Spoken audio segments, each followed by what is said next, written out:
The stochastic trading indicator is a fabulous technical analysis tool for your trading. It's becoming ever more popular with retail and professional traders alike, and in this video I'm going to show you what it is, how you can use it, and how you can avoid the biggest mistake people make when using this indicator in their trading. Hello, I'm Stephen Req'd, leading UK technical analyst and trader and founder of TheStopHunter. So let's take a look at the stochastic indicator.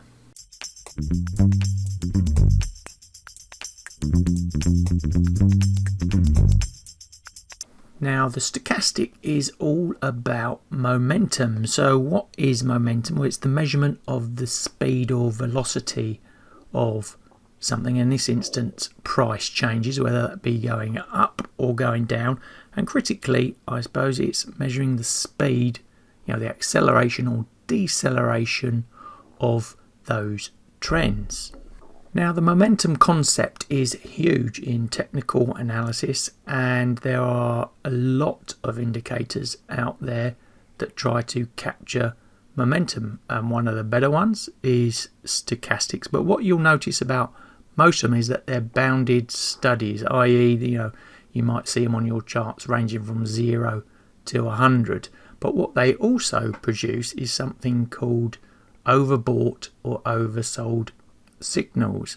Now, what does that mean? Overbought means when a market has hotted up so much, everyone's bought into it, and it's reached a peak of exhaustion where it starts to deteriorate back downwards. And oversold is exactly the opposite. It's where the market has been selling off, running out of sellers, the buyers start coming in, and it switches back to bullish. Now, basic rules suggest that when you're in these overbought and oversold zones, if you're in the overbought, you would look to sell, and if you're in the oversold, you would look to buy. But it's not as straightforward as that. But like I say, one of the best indicators out there is the stochastics. It's very well used and very popular across all markets and time frames, and it was designed by a guy called George Lane. And why I really like the stochastics is that it encapsulates the volatility of the instrument that you're looking at. It's based on the high, low and close over a particular range period, which you can set yourself. And because that, like I said, it captures in like the price movement of the instrument. So when you're putting together technical indicators, it's a very good complement to something that is based just off the closing price, for example the MACD or the RSI. So the stochastics can be used by itself, but I call it a price confirmation type tool, where it's a derivative of the price analysis and it's a good complement. So I'm always looking to add further indicators, tools, sentiment to confirm any signals from the stochastics. Now, the math behind it, it's not all that complex, but we'll take a quick look anyway.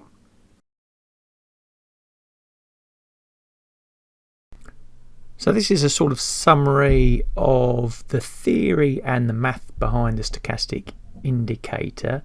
As we know, it's a momentum indicator, and it's going to show us the location of the current close relative to the recent number of days price range on a percentage basis. Now, I said about bounded studies previously. This is a bounded study. It goes from 0 to 100, but the significant areas are once the price or the indicator is above 80, it's signifying overbought areas, and if it's below 20, it's signifying oversold areas. And the inputs that you need to create the stochastic, very simple: the high, low and close. Now, the two important lines that this study create are the percentage K line and the percentage D line. Now, these two together create what is known as the fast stochastic. The percentage K, you can see the formula there, it's turned into a percentage with 100, but its default input is 14 periods of the high and the low and the current close, and the percentage D is a 3-period moving average of the percentage K. So that gives us our fast stochastic, but often that gives us jumpy data, so people like to slow it down. That creates the second type of stochastic indicator, the slow stochastic. Now the standard default is a 3-period moving average of the percentage D. Now a note on the inputs, you can change them however you like. There are no rules on that, and we are going to have a quick look on the charts now to see how the signals work and the rules behind them, and how you can play around with the inputs. Now I'm using TradingView for this example, and we're going to look at the 1-day chart of the NASDAQ 100, US stock market. And where can we find the indicator for the stochastic? Well, if you go up to the indicators button, type in stochastic, you are then going to get a whole load of information around other stochastic indicators, other derivatives of the stochastic that other analysts have put together themselves. As you can see, an awful lot of stuff in there, but we want the standard stochastic, and there it is. So you just click on that and it brings it up in the chart. So we can see our percentage K and percentage D lines, and the sort of coloured area here is between the 80 and 20, like I said, the important bounded areas of study. So let's just click on the D. So if you right click on that stochastic indicator, hit settings, we can then see it's set to the defaults, the 1433 that I talked about.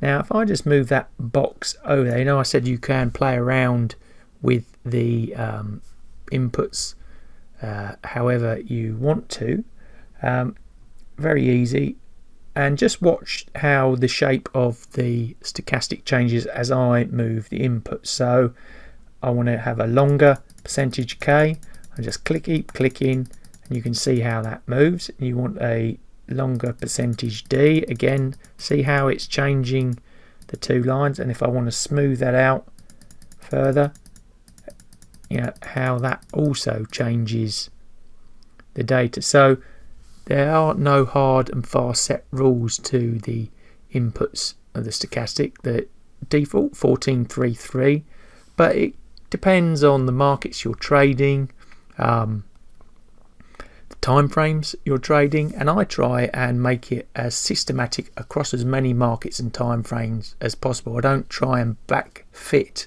the number to work on markets. I try and get a more generic approach that works across markets and time frames. I find that works better, but experiment, back test the data, see what you come up with. So that's a basic look at how to put the indicator on your chart, and like I say, in this instance TradingView. But now let's have a look at how the actual rules of the stochastic work, and how we could use it for trading and potentially building trading strategies.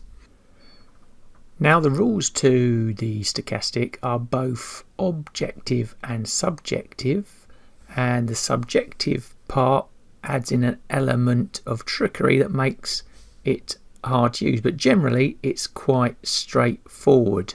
Now on our chart here we have our stochastic indicator. I made it a bit bigger and coloured it out a bit so you could see it a bit better. Percentage K line's the blue one, percentage D the sort of orangey red one. It's set to 1433, and what we're looking for is the lines to cross, and preferably they cross in the overbought and oversold zones. Oversold at the bottom, overbought at the top. So here we have an example.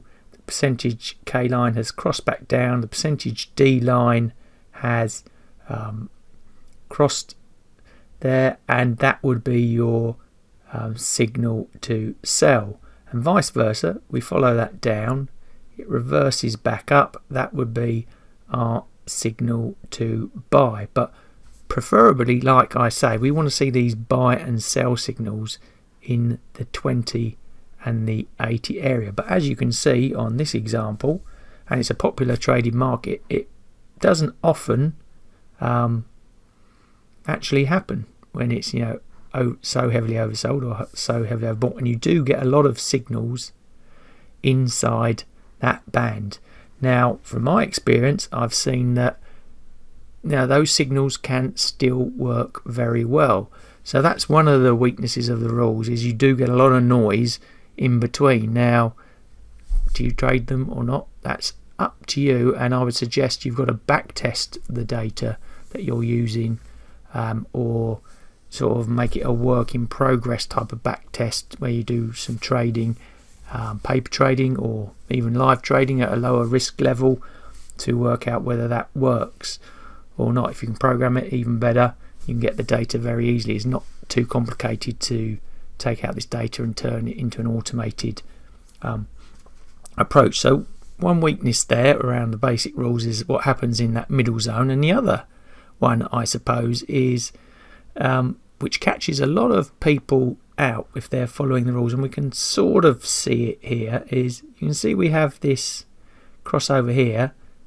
You'd want to be selling.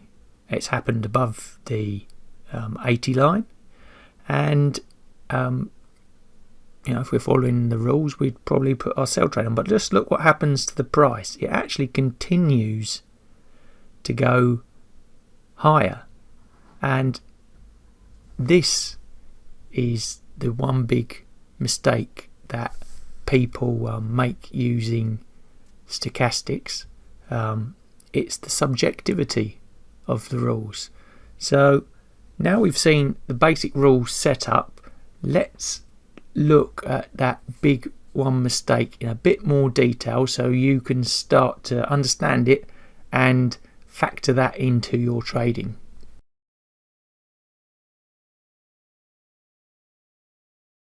So like I said right at the start of this video, this was my one big tip around the stochastic, and what it is the general rules of buying and selling when the two lines cross. Quite often, and I've seen it very often in my trading experience, is that that signal doesn't work. What you'll see is that that trend continues. You get a sell signal and it's in the above 80 zone and it just keeps on going, or vice versa, you get a buy signal in the less than 20 zone and it keeps on going down and down. How can we get around this problem? Well, we haven't touched on the sort of the movement of the indicators back through the, I suppose, different overbought and oversold zones. And on the screen here now we've got the Great British Pound against the US dollar currency pair FX market. It's still 1 day chart, but I'm zoomed in a bit on it just to give you a typical example. Now here we can see that the price has been trending up, and we might be long from this signal. We've taken it in the middle of that zone, but we're still long, or for example, but we've got a sell signal here. But as you can see, the next 8 or 9 days the price still continued to go up, and then a few days later we get another buy signal, so we might get back in, but there might be some costs around the trade getting in and out there. Then we get another sell signal, but guess what, that only lasts 2 days and it keeps on going.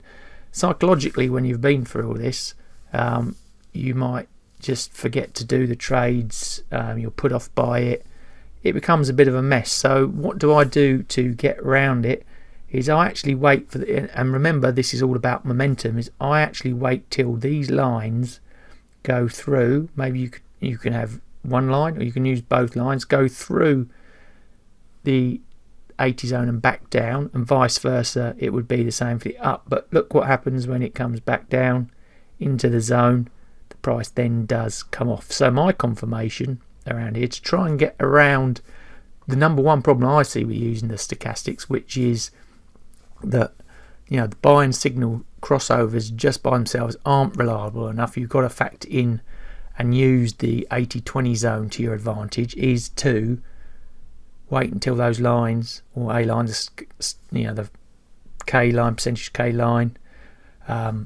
gets back into that zone. That's when I would close out the trade, and that'll allow you to run up that price. So that's my big tip of this video in using the stochastics. We've seen the basic rules. I wouldn't normally use the stochastics on its own. I'd have other price tools on top of the information there, or other indicators, or even other sentiment tools to confirm that. But stochastics overall is a good indicator to use, and now you know the main problem with it. Hopefully you can, like I say, factor that into your trading and analysis, and just by even applying that small adjustment and waiting for the percentage K line to come back into the 80-20 zone can save you a lot of frustration and make more money from your trades. The stochastic indicator, a great tool I think to add to your trading armory along with other indicators. It would make a great complement to those, but do be careful. That big mistake that I pointed out that people make, factor that into your analysis.